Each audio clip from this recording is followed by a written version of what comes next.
Sir स्वागत अभिनंदन आपका।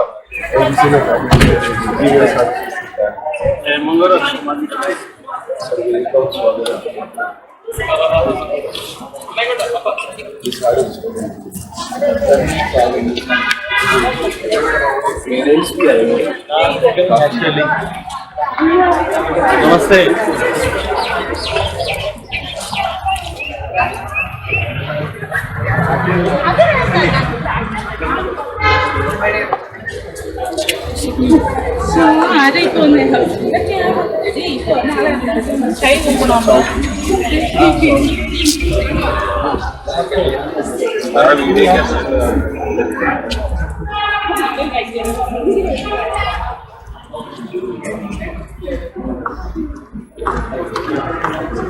क्या पढ़ाई पूरी है?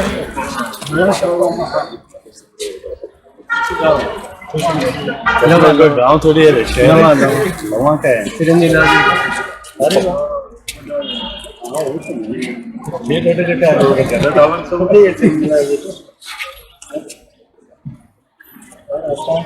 अरे ये कौन सा निम्बेड़ा? वैसे रायपुर से ही हो सर, सब जानते हैं कि एक छोटा छोटा गाँव ये बच्ची मुझे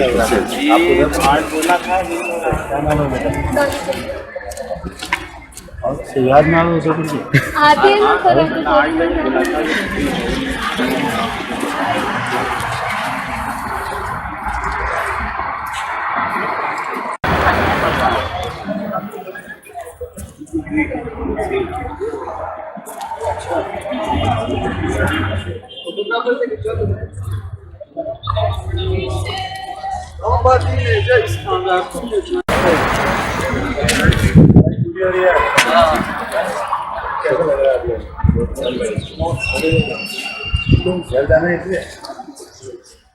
अगर कोई नहीं जाना चाहता, पसंद आ गया, मौसम अच्छा लगता है इनको। आप लोग सब ग्रेजुएशन क्लास है आप लोग? अरबाज खान कहाँ से? फ्रॉम राजस्थान चूरू। चूरू कौन सा गाँव है? प्रॉपर चूरू से। हम आदिल से हिंदी बोलना यार। मेरा नाम आदिल है और उत्तर प्रदेश से मोदी सर सही नाम है, राजस्थान से। प्रॉपर झूलू गाँव है, झूलू प्रॉपर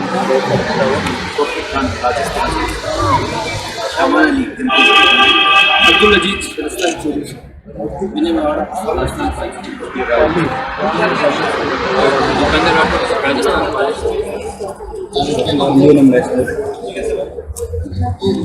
चलो बहुत बढ़िया। 5 साल कैसे निकले? हाँ जी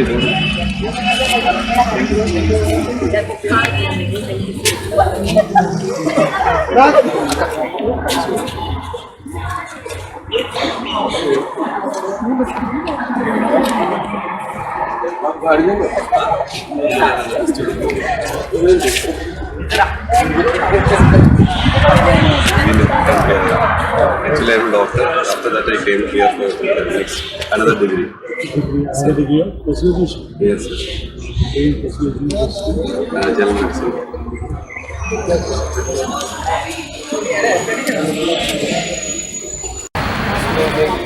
कैपेसिटी 500 की है।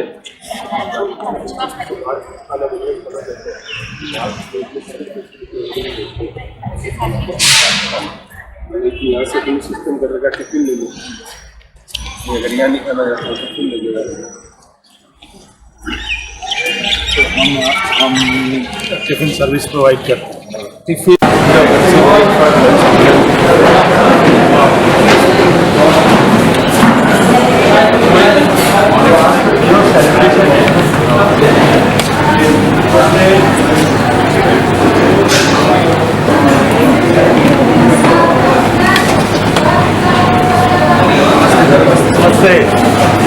ठंडा हो जाएगा, कहो यार इसको बटू ये तो अपना ही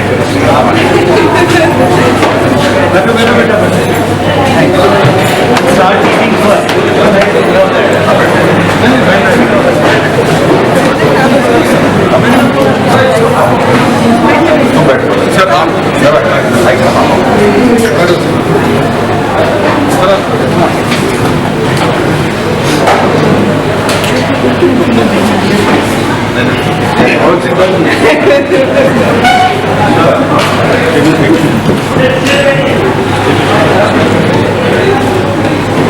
आप लोगों का तो कॉन्वोकेशन है ना सबका? डायरेक्ट खाना वाना शुरू करो। हो जाएगा इसको खाना शुरू करो, ये काम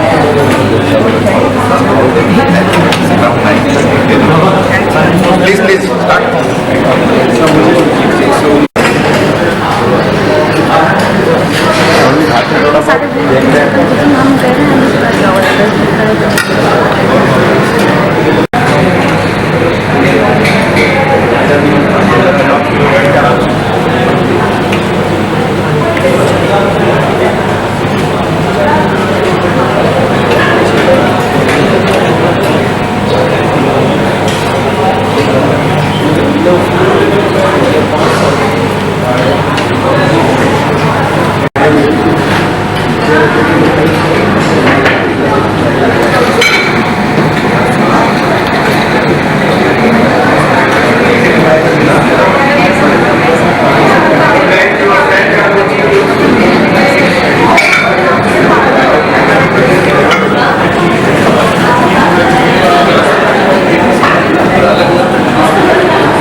Silent, please.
नमस्ते सर, क्या नाम है? अभिषेक।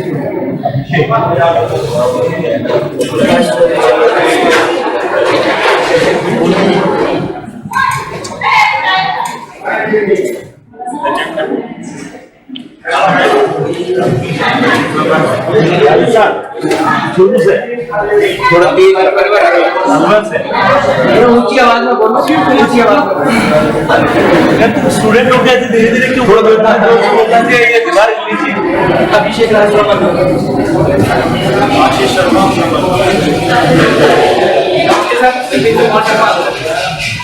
संजय खान, सुरेश सोदी फ्रॉम जयपुर, जयपुर नहीं, तुम्हारा गांव होगा सर, छिंदवाड़ का जयपुर में तो रहते नहीं।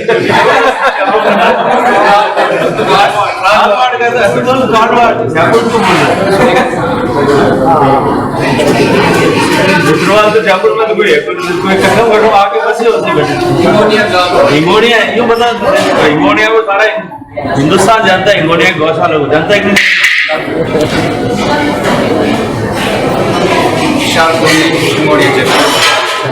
आप यहाँ आए, बहुत अच्छा लगा।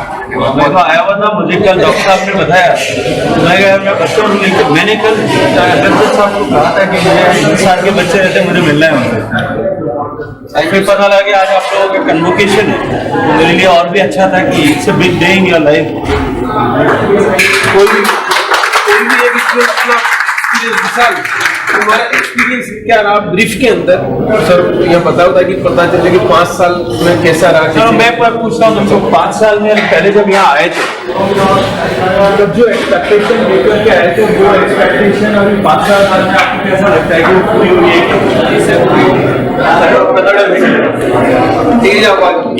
अप्रोक्सीमेटली काफी हद तक सारी एक्सपेक्टेशंस पूरी हुई। जो हमारे घर वालों को उम्मीद थी हमको उम्मीद थी उस हिसाब से। और तुमको यहाँ पे 5 साल के लर्निंग एक्सपीरियंस में क्या ऐसी चीज थी जिसने तुमको सबसे ज्यादा इंस्पायर किया? कोई भी कुछ तो लगा ही होगा कि 5 साल में ऐसी चीज किया, ये आपको लगा कि ये लाइफ का दिस पार्ट भी अगर एक्सपेक्टेड या हमने ऐसा सोचा नहीं था कि ये भी कुछ होता है। Changing personality, developed our personalities with the time. Sir जब फॉरेन जैसे कोविड आया इंडिया में, तो कोविड आने के बाद में अंदर से सब कुछ हुआ कि we are responsible for the whole entire country और public to save our nation and people which are among us. Covid आया तो मोदी जी ने आप लोगों को ध्यान रखा कि नहीं? मतलब आपसी काम में उनका ही आता था।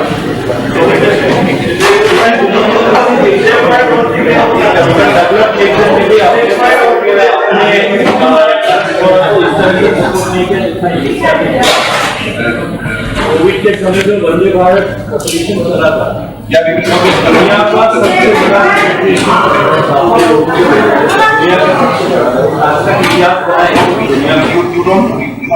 इतने साल पहले, साल तो आजादी से और पहले से भी लेकर कभी इस तरह की कोई घटना होती थी, कोई इस तरह का जो है पूरी दुनिया में, चाहे नेचुरल कैलामिटी हो या कोई और भी कारण से कहीं युद्ध हो गया, तो हम दूसरे देशों की तरफ देखते रहे। अमेरिका क्या कर रहा है, हम अमेरिका को कहते थे हमारे लोगों को सेफ पैसेज मिल रहे हैं। अभी सारी दुनिया हिंदुस्तान की तरफ देखती है। आप लोगों को पता नहीं है कितना आप लोग न्यूज को फॉलो करते हैं।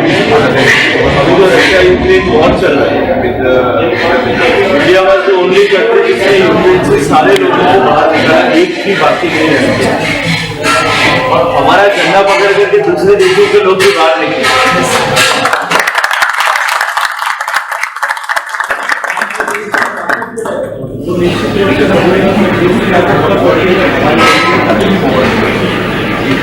ताकत करने का मतलब नहीं तो वहां से पहलवान निकल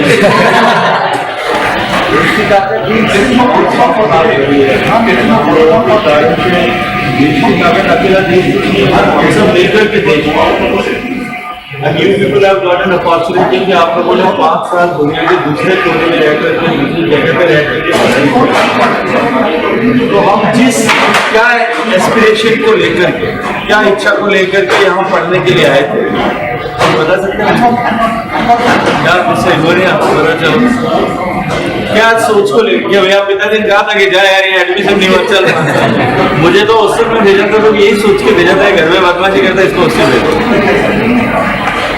सर इंडिया में से प्रिपरेशन की थी सर नीट की, लेकिन हो नहीं पाया। फिर पापा ने कहा कि चाहे तू चाहे तो एक अटेम्प्ट और ले ले या तू चाहे तो फॉरेन चला जाए, क्योंकि अगर अगली बार एक अटेम्प्ट देगा तो भी अगर 1 मार्क्स से भी रह गया तो 1 ईयर और बेस्ट, 1 साल और खराब हो जाएगा। तो बेटर रहेगा कि तू चला ही जाए, क्योंकि आगे MBBS से तेरे को करनी है, यहाँ से वहाँ से अगर एक परफेक्ट होगा स्टडी तेरे को करनी है, यहाँ भी रहेगा तो भी तेरे को पढ़ना पड़ेगा, बाहर जाएगा तो भी तेरे को पढ़ना पड़ेगा, इसलिए बेटर।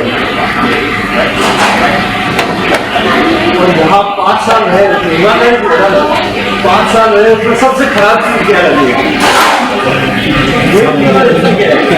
जिंदगी में हर चीज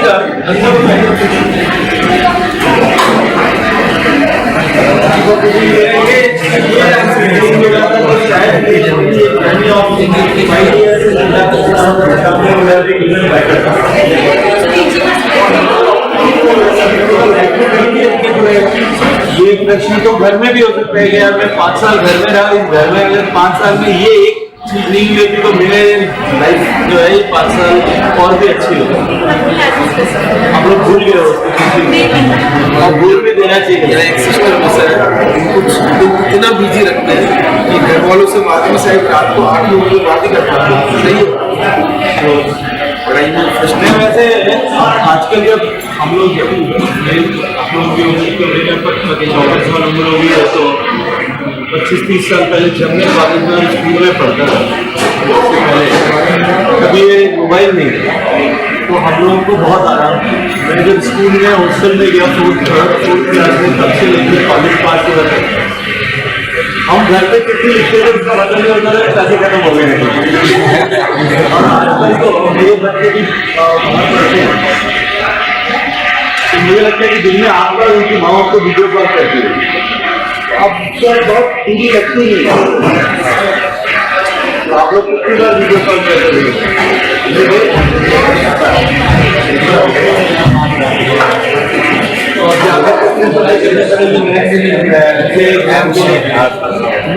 कितने लोग ऐसे हैं जिनको ये कॉन्फिडेंस है कि हम एक बार में पास करके छोड़ेंगे?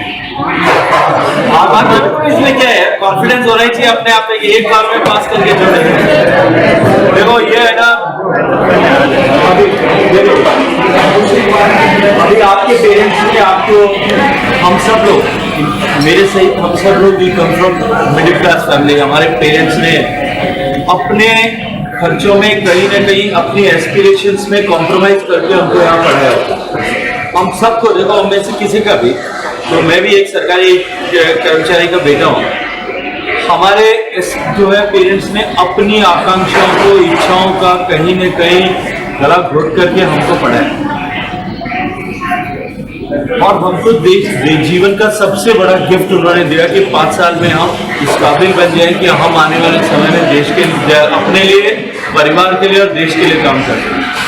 उसका रिटर्न गिफ्ट जो है वो एक ही है कि हम एक बार में इस एग्जाम को पास करें, और 5 साल जो पढ़ाई किया है उसी को पढ़ के एग्जाम देना है।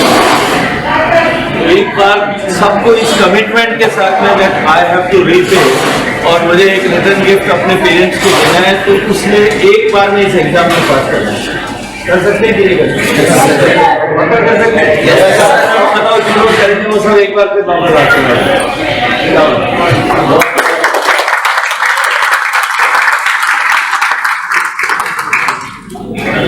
अभी जो है ये जो साल चल रहा है ये इम्पोर्टेंट क्यों है आप लोगों को पता है?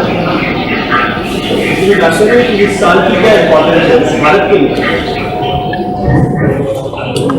हमारी आजादी के 75वां साल चल रहा है। अमृत आपके मेरे जीवन में, किसी इंसान के जीवन में 75 साल बहुत बड़ा टाइम है, पर किसी देश के लिए 75 साल इतना बड़ा समय नहीं होता। और वो जब भारत जैसा देश हो जिसका हजारों वर्षों का, लाखों वर्षों का इतिहास हो, जिस सभ्यता को, उसमें 75 साल बहुत छोटा टाइम है। लेकिन आजादी के बाद में 75 साल बीत जाने, ये हमारे लिए एक पॉइंट टू इंट्रोस्पेक्ट है, वापस घूम के देखने का समय, आत्मावलोकन का समय। इस आजादी को हमने इतने लाखों कुर्बानियां देकर के प्राप्त की, कितने नाम अनाम लोग, अगर मैं आपसे पूछूं कभी समय हो कि भी कितने लोगों ने देश की आजादी के लिए संघर्ष का जो है बलिदान किया, तो आप 10 पर जाकर के उंगली पे थक जाएंगे। अभी इस उंगली पे कितने लायक, अगर 20 पे जाएंगे, 21वें का नाम आप लोगों पे है, और लगभग जो है जिन लोगों का कहीं नाम नहीं आया, ऐसे मिला करके भी लगभग 3 लाख लोगों ने कुर्बानी दी। हजारों लोगों ने अपना जीव जो है जवानी समर्पित कर दी होगी, तब देश आजाद हुआ।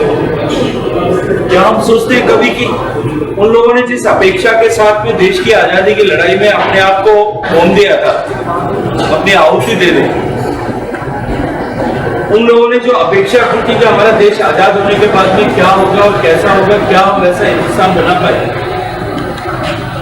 तो इस 75वें साल का जो इम्पोर्टेंस है हमारे लिए वो क्या है कि आने वाले 25 साल, ये 25 साल किसके हैं? आपकी जनरेशन के 25 साल है to deliver, to make our country. ये आपकी जनरेशन के 25 साल, आपकी और हमारी जनरेशन, मेरे से ऊपर वालों का 25 साल पूरा होगा, तब तक जो है उनकी देश के 100 साल होंगे, 2047 तक शायद वो लोग नहीं रहते। मेरे पास में भी इतना समय नहीं होगा, 10-15 साल काम करने का, 10 साल समय होगा, उसके बाद में मेरे पास में भी नहीं होगा। But you people have 25 years to deliver, to make our country. इस 25 साल में हम हिंदुस्तान को कहां पहुंचा सकते हैं और कहां पहुंचना चाहिए हमारा देश? 2047 में जब देश आजादी के 100 साल पूरे करके शताब्दी का समारोह कर रहा हो, तब हमारा देश कैसा होना चाहिए, इसको संकल्प करने का ये साल है। इसलिए ये साल इम्पोर्टेंट है, ये हमारे लिए बेंचमार्क है कि इस समय हम रिजॉल्व करके इस दिशा में आगे बढ़े। हम भी कहीं भी नहीं, लोग, मैं कल डॉक्टर को भी, हम जहाँ कहीं भी जीवन में रहे, काम करें, जिस किसी भी फील्ड में काम करें, आप लोगों ने तो अपना रास्ता चुन नहीं रहे कि आपको एक ही रास्ते पर काम करें। कोई बच्चों को पढ़ाने पर काम कर सकता है कि डाउन चिल्ड्रन सोसाइटी के बच्चों को मैं पढ़ाऊं। Group of people can come together और वो ये तय कर लें कि जो ऐसे बच्चे नहीं पढ़ सकते थे, जिनके पेरेंट्स नहीं पढ़ा सकते, वी विल टीच। हम कुछ भी एक काम अपनी जिंदगी में ऐसा करें, एक समय जिंदगी में अपने उपलब्ध समय में से ऐसा जरूर निकालें जिसमें हम 25 साल बाद भी गर्व कर सकेंगे देश बनाने में, बदलने में हमने भी कोई योगदान किया। मैं एक आपको एक मेरे दिमाग में एक विषय है, आप लोगों के सामने रखता हूं। हमारे यहाँ हिंदुस्तान में सबसे ज्यादा फॉलो किसको करते हैं हम? किसी टूर्नामेंट, क्रिकेट के टूर्नामेंट। क्रिकेट के टूर्नामेंट में सबसे अच्छा टूर्नामेंट क्या हो सकता है जिसको हिंदुस्तान का हर आदमी फॉलो करता होगा? वो वर्ल्ड कप का मैच है। और वर्ल्ड कप का मैच का भी सबसे ज्यादा इंपॉर्टेंट मैच क्या होगा? इंडिया पाकिस्तान का मैच। और इंडिया पाकिस्तान के मैच का भी वर्ल्ड कप का फाइनल मैच और हिंदुस्तान और पाकिस्तान के बीच में मैच होता है। कल्पना करो उस समय में क्या माहौल होता है देश में। जिस स्टेडियम में मैच हो रहा है वहां पाकिस्तान ने हिंदुस्तान को 200 रन बनाने का टारगेट दिया। हिंदुस्तान के 8 बैट्समैन आउट हो चुके हैं, 195-94 रन बन गए, 6 रन अभी और बनाने। आखिरी ओवर है और 4 गेंद बाकी और स्ट्राइकिंग एंड पर कोई टेल एंडर बॉलर खड़ा है। नॉन स्ट्राइकिंग एंड पर बेशक अभी विराट कोहली साहब शुरू से खेल रहे हैं, अभी तक आउट नहीं हुए, लेकिन रन नहीं बन रहे। अभी 4 गेंद बाकी है, 6 रन बनाने बाकी है। उस समय में क्या परिस्थिति होगी, माहौल क्या होगा स्टेडियम का? सारे स्टेडियम में जो है साइलेंस होगी। जो भी बॉलर होगा वो बॉल फेंकने के लिए जो है वो फॉलो थ्रू में अपना स्टेप्स लेगा, दौड़ेगा पूरी ताकत के साथ में। बॉलर ने, मैं क्रिकेट फॉलो नहीं करता इसलिए मुझे पता नहीं पाकिस्तान का कौन बॉलर होता है। वो बॉलर पूरी ताकत से जो है पेस बॉलर ने अपनी बॉल फेंकी, क्योंकि स्ट्राइकिंग एंड पर ऐसा बैट्समैन खड़ा था जो बॉलर है जिसको बैटिंग जिसकी फर्स्ट ऑर्डर नहीं है, उसको पता भी नहीं लगा कि बॉल उसके ऑन साइड से गई या ऑफ साइड से गई, उसकी आंखें बंद हो गई। अब 3 बॉल बची और रन 6 के 6 बाकी। विराट कोहली ने उसको बीच में बुलाया, दोनों पिच के बीच में खड़े होने के बाद में उसने कहा कि अब की बार को आंख पीच करके मत पीछना, कैसे भी करके बैट घुमा देना, किधर भी जाए दौड़ जाएंगे तो शायद हम जीत सकें। कैप्टन का ऑर्डर था, उसने भी थोड़ी हिम्मत की, दूसरी बार बॉल फेंकी, उसने पूरी ताकत से बैट घुमाया, कहीं अड़ा होगा, दौड़ना शुरू किया। विराट कोहली साहब जो है उस स्ट्राइकिंग एंड पर आ गए। उस समय स्टेडियम में क्या माहौल हो? एक बार पूरे स्टेडियम में ताली बज रही हो।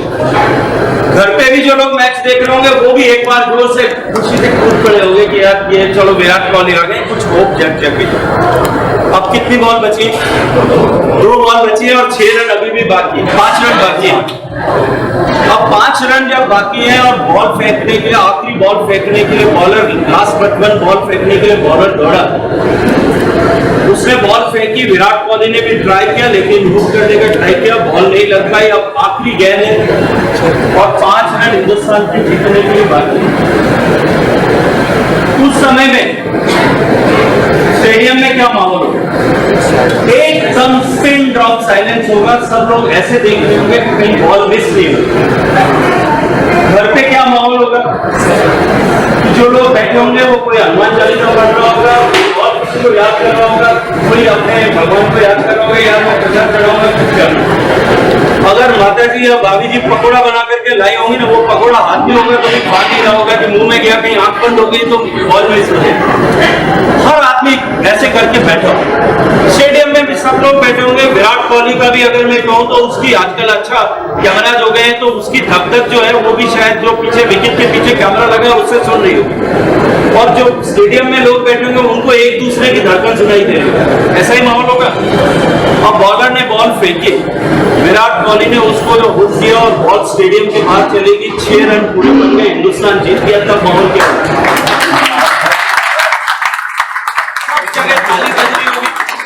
विराट कोहली स्टंप उखाड़ करके भाग रहे होंगे, पीछे जो उनका टेलेंडर था वो भी उसके साथ में भाग रहा होगा।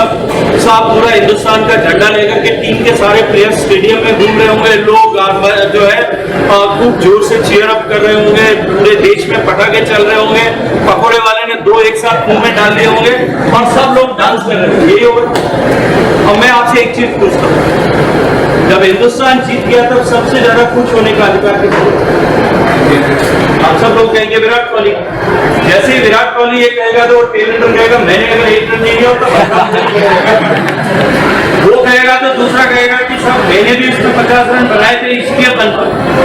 कोई ये कहेगा, बॉलर ये कहेगा मैंने 3 विकेट नहीं लिए तो होता है तो तुम्हारा तो काम लग जाए। अगर कोई फील्डर ने बाउंड्री लाइन पे कैच पकड़ा होगा या डाइव लगा करके 4 रन को रोका होगा, वो कहेगा मैंने 4 रन नहीं रोके होते तो 3 रन एक्स्ट्रा बने होते तो तुम तो वैसे ही हारते। जो टीम का नॉन प्लेइंग मेंबर होगा वो भी ये कहेगा कि मैंने विराट कोहली को आके कहेगा जब पसीना आ रहा था मुंह में से झाग आ रहे थे मैंने लाके पानी पकड़ाया था, टॉवल दिया था, तब जाकर के तू खेल पाए। फिजियोथेरेपिस्ट कहेगा रात को दर्द हो रहा था मैंने थोड़ा ठीक किया था तो जाके तुम खेल पाए। कोच अपनी तरफ, हर आदमी उस जीत को शेयर करने की इच्छा आकांक्षा रखेगा। जो स्टेडियम में बैठे होंगे वो कहेंगे हमने चीयर अप नहीं किया होता तो नहीं जीतते। घर में बैठे होंगे वो कहेगा मैंने हनुमान चालीसा नहीं पढ़ा होता तो 1 रन नहीं बनता। माता जी कहेंगे मैंने पकौड़ा नहीं बनाया होता तू सो जाता तो भी हिंदुस्तान हारता। हर आदमी उसको जीत को शेयर करने की कोशिश करे। बहुत सारे ऐसे लोग होंगे जो उनको रात को न्यूज में देखने पे पता चलेगा कि हिंदुस्तान जीत गया। बहुत सारे ऐसे लोग होंगे उनको अगले दिन का अखबार पढ़ने से पता चलेगा कि हिंदुस्तान जीत गया। बहुत सारे ऐसे लोग होंगे जिनको ये पता भी नहीं चलेगा कि हिंदुस्तान जीत गया।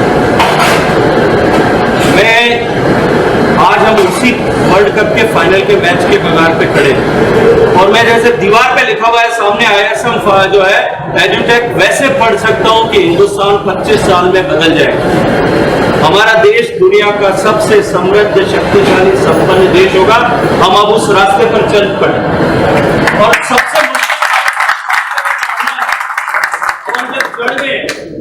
तो अब हमको कोई रोक नहीं सकेगा, हम उस रास्ते पर चल रहे। लेकिन 25 साल बाद में जब देश बदल जाएगा हम अपने आप को किस भूमिका में देखना चाहते हैं? विराट कोहली की, नॉन स्ट्राइकर की, या पकोड़े बनाने वाले की, या ऐसे लोगों की भूमिका में जिनको पता भी नहीं चला कि देश बदल गया? हम देश बदलने के लिए काम करना चाहते हैं कि नहीं करना चाहते? तो ये हमारे लिए अपॉर्चुनिटी है, इसलिए ये साल इम्पोर्टेंट है। आप लोगों की लाइफ में भी इम्पोर्टेंट है दैट आप लोगों ने पास आउट किया है, लेकिन अगले 25 साल आप सब लोगों के लिए जीवन का सबसे महत्वपूर्ण समय भी होगा। इस देश के लिए भी सबसे महत्वपूर्ण समय होगा। दोनों के बीच में, लक्ष्य के बीच में गैप नहीं रहना। देश का महत्वपूर्ण समय और हमारा महत्वपूर्ण समय दोनों बराबर चले। हम कहीं भी कोई आचरण व्यवहार में ऐसा काम न करें कि वो हमारे जो है देश की प्रगति में स्पीड ब्रेकर बन जाए। हम इस बदलते हुए चक्र को और अधिक गति प्रदान करने वाले बने, इस अपेक्षा के साथ में हम सबको काम करना। बहुत सारा धन्यवाद।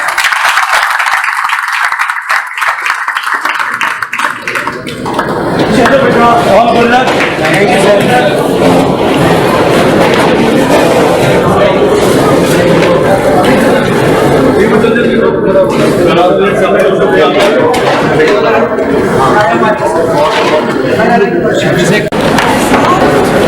बहुत बधाई सर।